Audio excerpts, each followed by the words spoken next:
యుద్ధం మళ్ళీ ఆరంభమైంది.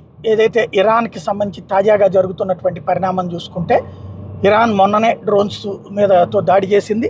మొత్తం అది ఇజ్రాయెల్ మీదకి వెళ్ళినటువంటి డ్రోన్స్ని, మిస్సైళ్ళని దారిలోనే అంతం చేసినాయి అమెరికా, ఫ్రాన్సు, బ్రిటను, అట్లాగే జోర్డాన్ కూడా.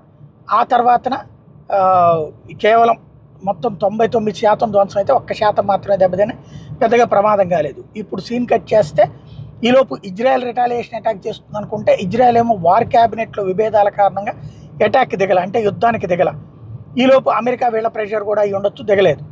మరి ఇరాన్ మాత్రం కవ్వింపు చర్యలు ఆపలేదు, మళ్ళీ యుద్ధానికి దిగింది, మళ్ళీ పెద్ద ఎత్తున దాడులకు దిగింది. 80 డ్రోన్లు 6 మిస్సైళ్లతో ఫ్రెష్ అటాక్ చేసింది. US central command CENTCOM made a big claim about Iran's attack on Israel.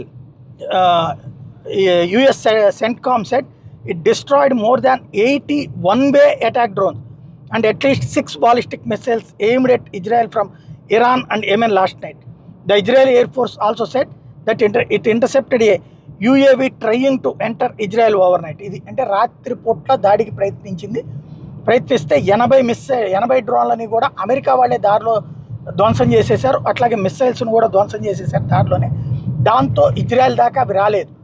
కాబట్టి ఇప్పుడు యుద్ధం అయితే ఇరాన్ ఆపట్లేదు. ఇప్పటిదాకా తీవ్రవాదులు చేసుకొచ్చారు, హమాస్ వాళ్ళు, హిజ్బుల్లా వాళ్ళు, హౌతీలో, Islamic resistance force, Islamic jihadist force, వాటిని ఇంటర్సెప్ట్ చేసేటువంటి పని చేశారు. ఇప్పుడు ఏకంగా ఇరాన్ చేస్తుంది, దాన్ని ఇంటర్సెప్ట్ చేస్తున్నారు. కానీ యుద్ధం ఇప్పుడు ఇజ్రాయెల్ చేస్తుందా? మళ్ళీ చేయనీయకుండా మేము నీకు ఆపేశాం కాబట్టి, పెద్ద విధ్వంసం నీకేం జరగలేదు కాబట్టి నువ్వు ఇప్పుడు ఆగు అని అమెరికా, యూరప్ దేశాలు ఇప్పుడు ఇజ్రాయెల్ మీద ఒత్తిడి తెచ్చి యుద్ధాన్ని ఆపుతున్నాయి. ఎందుకంటే వాళ్ళందరికీ ఇప్పటికే ఉక్రెయిన్ వార్తో సస్తున్నారు, ఏం చేయాలో అర్థం కాక అందుకని ఆపుతున్నారా అన్నదే అర్థం కానటువంటి పరిస్థితి.